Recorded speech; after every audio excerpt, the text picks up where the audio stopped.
I was knee-deep in a purchase order for replacement gaskets when Jessica Palmer leaned over my cubicle wall like she owned the place, which, technically, she did now.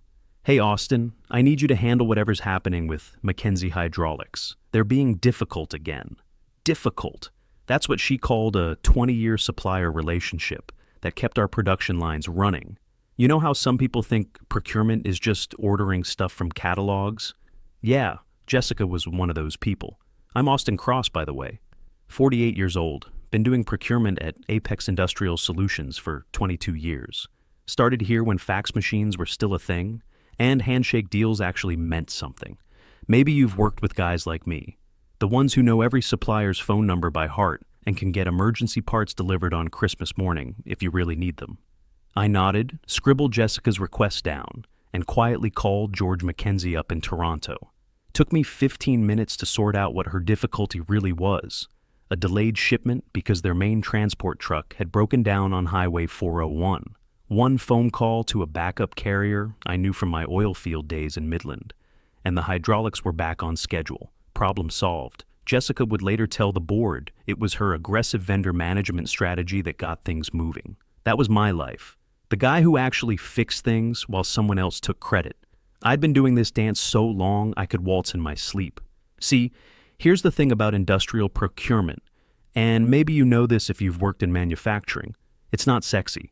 Nobody makes motivational posters about gasket specifications or hydraulic pressure ratings. But when that equipment breaks down at 2 a.m. on a Sunday, your entire operation stops. Your production manager starts sweating.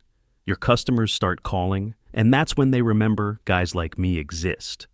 Our main product line depended on a specific hydraulic system that only Mackenzie Industries manufactured, not because they had a monopoly, but because they'd perfected the design over 30 years. George Mackenzie Sr. had built his reputation on one simple principle: make it right the first time, and it'll run for 20 years with minimal maintenance. Their systems lasted twice as long as competitors and cost half as much to maintain. You've probably seen companies try to save money on equipment, only to spend twice as much on repairs. George understood that reliability was worth more than saving a few bucks on the front end. I'd learned that lesson the hard way back in my oil field days. Cheap equipment breaks when you need it most, usually in the middle of nowhere, at the worst possible time. That's why when I moved into industrial procurement, I focused on relationships with suppliers who understood what mission critical actually meant. Then came the email that changed everything. George was getting ready to retire. His son, Danny, was taking over operations, and they were consolidating their distributor network. If we wanted to stay on their preferred vendor list, we needed a representative at their annual supplier summit in Toronto. In person, no exceptions. The email was polite but clear. Show up or get cut. You know how it is with long-term suppliers. They don't ask for much, but when they do ask, it's usually important. George had never required face-to-face meetings before. The fact that he was insisting on it now meant something significant was changing. I forwarded the message to Jessica with a simple request: approval for $2,000 travel expenses. The math was straightforward. Flight to Toronto, 2 nights at a decent hotel, rental car, meals. Basic business travel for a meeting that secured 40% of our annual revenue stream. Any reasonable manager would approve it without question. Jessica called me into her office that afternoon. She was sitting behind a desk that looked like it came from a furniture showroom, all glass and chrome edges. Everything about her screamed MBA program. The way she held her pen like a weapon, the way she stared at her laptop while talking to people, the way she said, "circle back" instead of "talk later." Maybe you've dealt with managers like this, the type who think business is all about spreadsheets and buzzwords. "Austin, what's this about a $2,000 vacation to Canada?" Vacation. That word hit me like a slap. I'd been to Toronto for business maybe 15 times over the years, seen the inside of airport hotels, conference rooms, and factory floors. If that was someone's idea of a vacation, they needed better travel agents. "It's the Mackenzie Supplier Summit," I said, keeping my voice level. "Annual meeting. George specifically requested we send someone senior." She waved her hand like she was shooing away a fly. "We're not paying for sightseeing trips. Besides, everything's digital now. Can't you just do a video call? You know what's funny about people who think everything can be done digitally? They've never had to explain to a 70-year-old Canadian factory owner why their handshake agreements should be replaced with Zoom meetings. George Mackenzie was old school. He did business face to face. His handshake was worth more than most contracts I'd seen. This wasn't about PowerPoint presentations. It was about maintaining relationships that had taken decades to build. I tried explaining this to Jessica, the importance of personal relationships, the value of showing respect to long-term partners, the difference between ordering office supplies and managing critical equipment suppliers. She wasn't listening. She was already typing something on her laptop, probably an email about optimizing travel expenditures or leveraging technology solutions. The same buzzwords that looked good in quarterly reports but meant nothing when your production line shut down because you couldn't get replacement parts. Sorry, Austin, budget's tight. Find another way to handle it. I walked out of her office feeling like I'd just watched someone throw away 20 years of work, but something else was brewing underneath the disappointment. Call it stubbornness, call it pride, call it whatever you want. You know that feeling when someone dismisses something you know is important? When they make you feel like you're overreacting, even though your gut tells you they're dead wrong? That's where I was sitting. I wasn't going to let a relationship that predated Jessica's college graduation die because she couldn't see past a spreadsheet. That night, I sat at my kitchen table with a calculator and my credit card statements. My wife was watching some cooking show in the living room, and I could hear the TV chef explaining why good ingredients cost more but deliver better results. Seemed appropriate. Flight to Toronto, 300 $. Hotel for 2 nights, 280. Rental car and gas, maybe $200. Food and incidentals, another 150s. Total damage, about 970. Less than half what I'd asked the company to cover, but I could swing it without touching our emergency fund. You know how sometimes you make a decision that feels both terrifying and inevitable at the same time? This was one of those moments. I'd spent 22 years being the company man, following procedures, asking permission. But George Mackenzie wasn't asking for permission. He was giving me an opportunity. The question was whether I had the guts to take it. I booked the trip on my personal card, took 2 days of vacation time I'd been saving for a fishing trip to Galveston, told my wife I was attending a conference that might lead to some consulting opportunities down the road, which wasn't exactly a lie. I just wasn't sure what those opportunities would look like yet. Before I left, I did something I hadn't done in years. I pulled out my old business card holder and counted what was left. Maybe 20 cards with my Apex title on them, looking tired and outdated. Then I went online to one of those quick print services and ordered a fresh batch.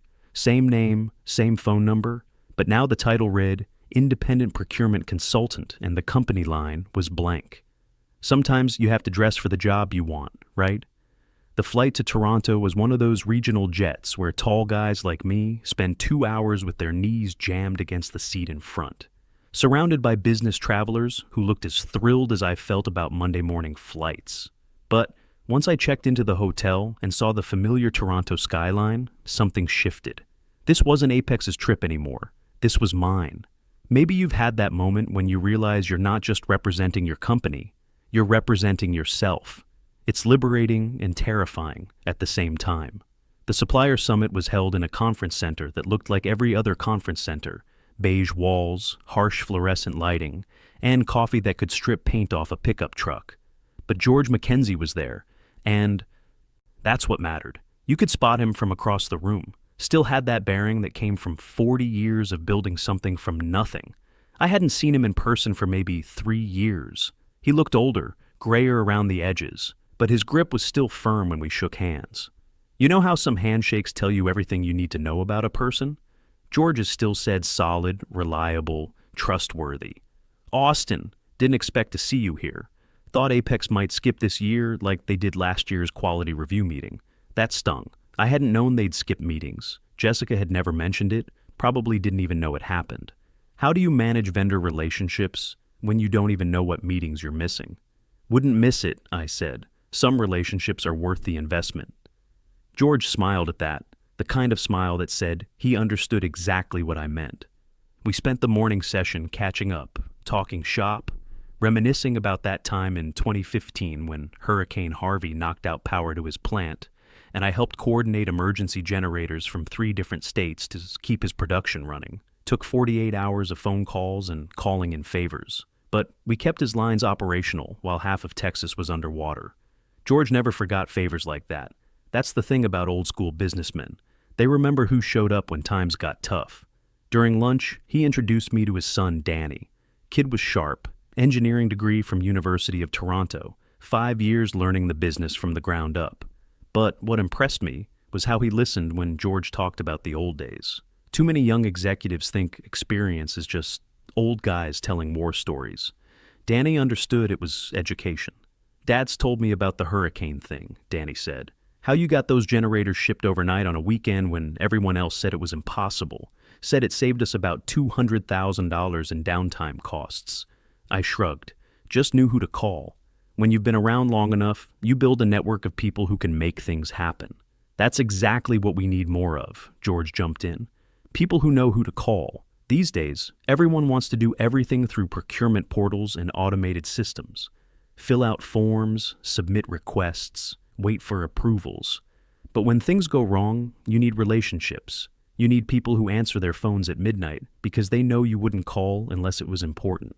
You've probably seen this shift if you've been in business long enough. Everything's becoming automated, digitized, optimized.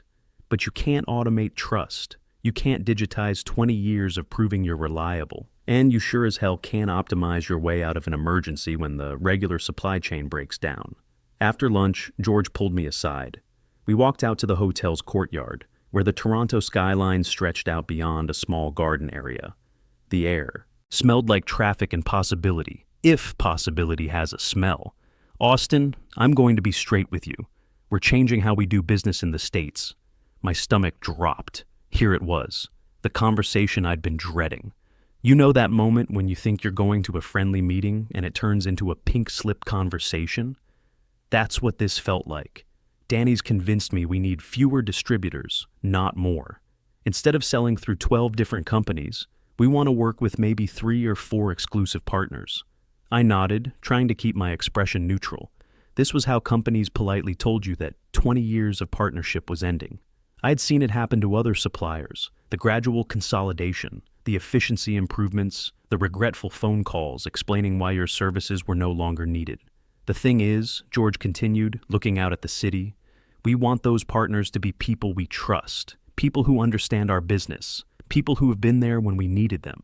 He paused and I could hear traffic humming in the distance, construction workers shouting instructions somewhere nearby, normal sounds of a normal day. While my career was possibly about to take a hard right turn, how would you feel about representing us directly?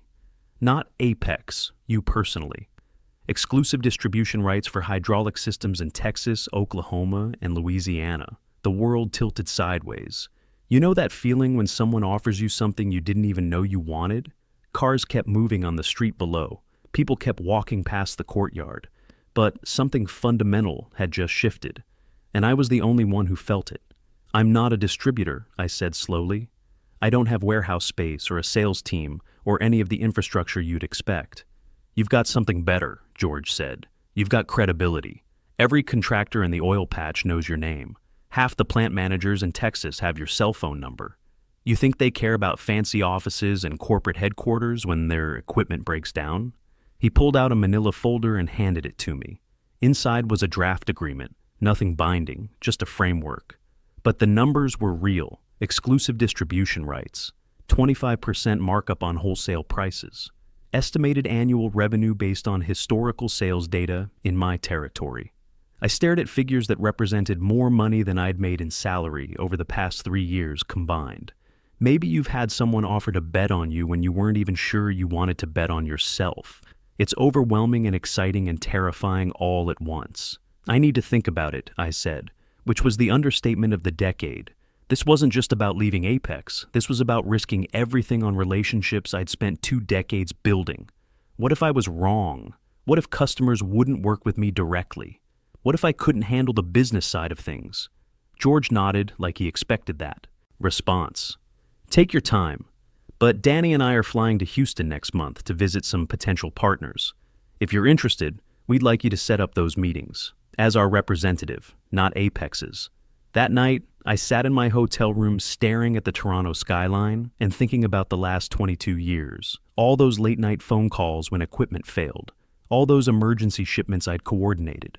All those relationships I'd built one conversation at a time. Was I ready to bet my future on them? I called my wife around 10 p.m., told her about the offer, told her about the opportunity and the risk. She listened without interrupting, which is one of the reasons I married her 25 years ago. You know how some people try to solve your problems before you've finished explaining them? She's not one of those people. Sounds like George is offering you a chance to bet on yourself, she said finally.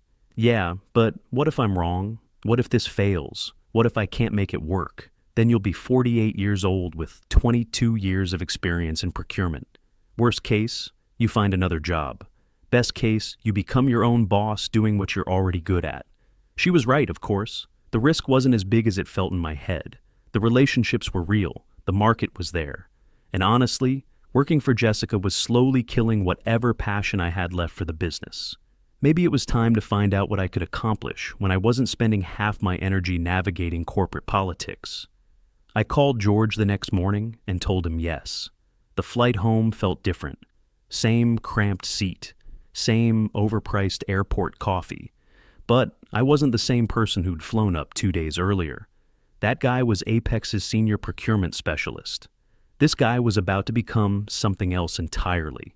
I didn't go straight to the office when I landed. Instead, I drove home and spent an hour on the Secretary of State's website filing paperwork for Crosspoint Procurement LLC. Took maybe 45 minutes and cost less than $200. By dinner time, I was officially a business owner. You know how anticlimactic major life changes can be? I expected trumpets or fireworks, but it was just me and a computer screen and a confirmation number. The next morning, I walked into Apex like nothing had changed. Same badge swipe, same coffee-stained desk, same view of the parking lot where I'd been parking for over 2 decades. But everything felt temporary now, like I was watching someone else's life through a window. Jessica was already ramping up for the quarterly board meeting. She'd commissioned a new presentation about strategic vendor optimization that included charts showing cost savings from streamlined supplier relationships. One of the slides specifically mentioned the money saved by eliminating unnecessary travel expenses. I almost laughed when I saw that slide. She was taking credit for saving $2,000 while having no idea she'd just lost exclusive access to suppliers worth millions in annual revenue. Sometimes ignorance really is bliss, at least for a little while.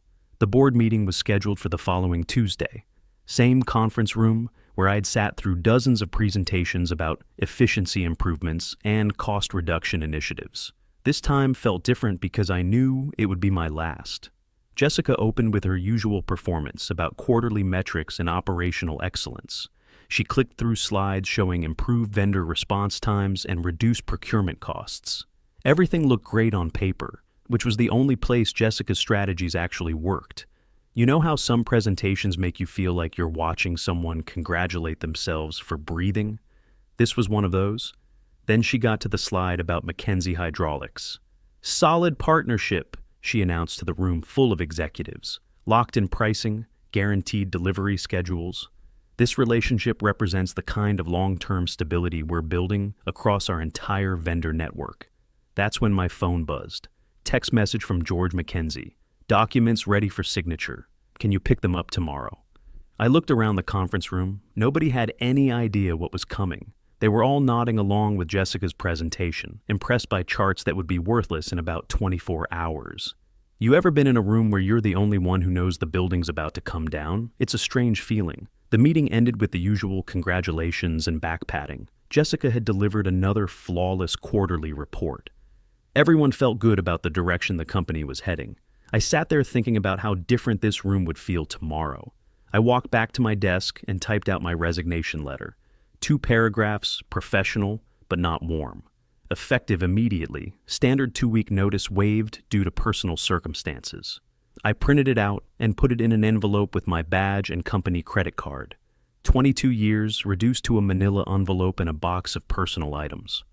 Wednesday morning, I drove to the FedEx office instead of Apex. George had overnight shipped the distribution agreement, 12 pages of legal language that basically said, CrossPoint Procurement was now the exclusive distributor for Mackenzie Hydraulics in Texas, Oklahoma, and Louisiana.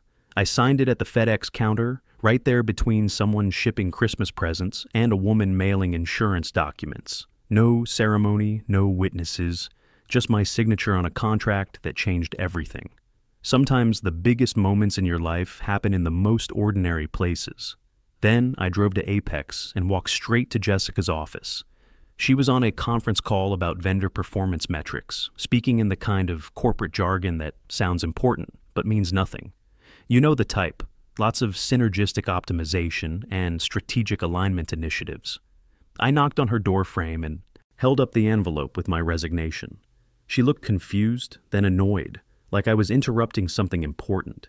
"Can this wait?" she mouthed. I shook my head and walked in. Set the envelope on her desk, right next to her laptop, where she couldn't ignore it. "I'm resigning," I said quietly, effective immediately. Jessica put her call on mute.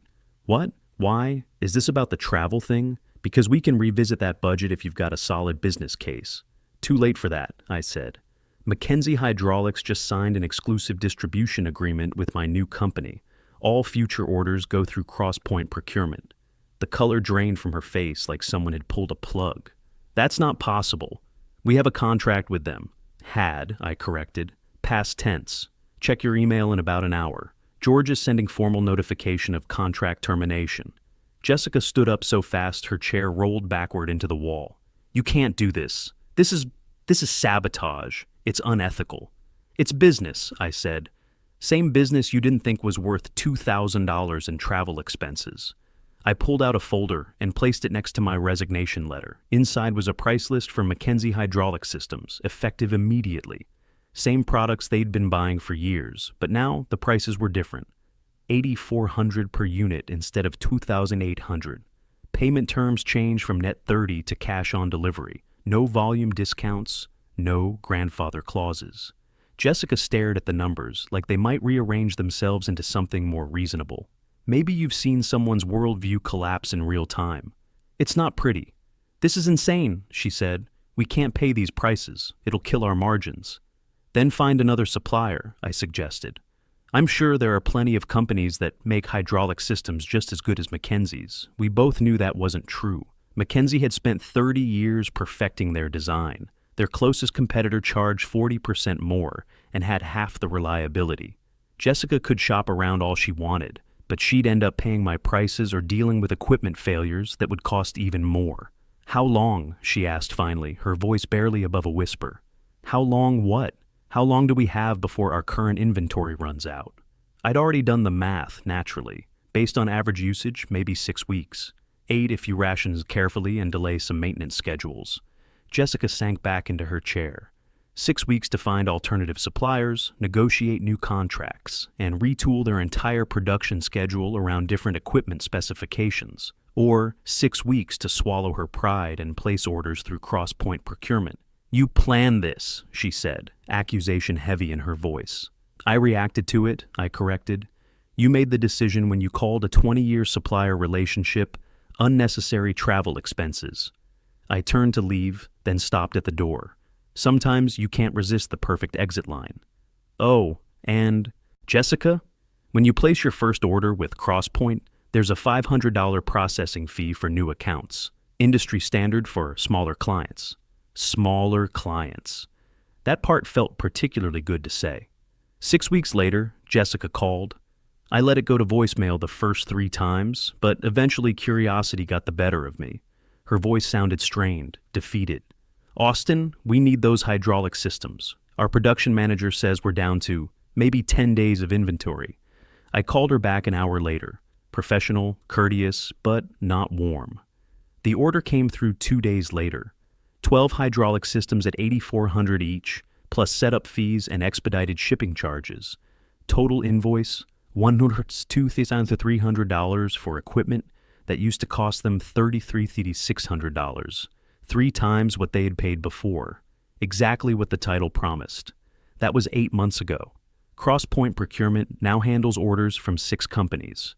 My wife handles the books. We're profitable, growing, and I wake up every morning excited about work again.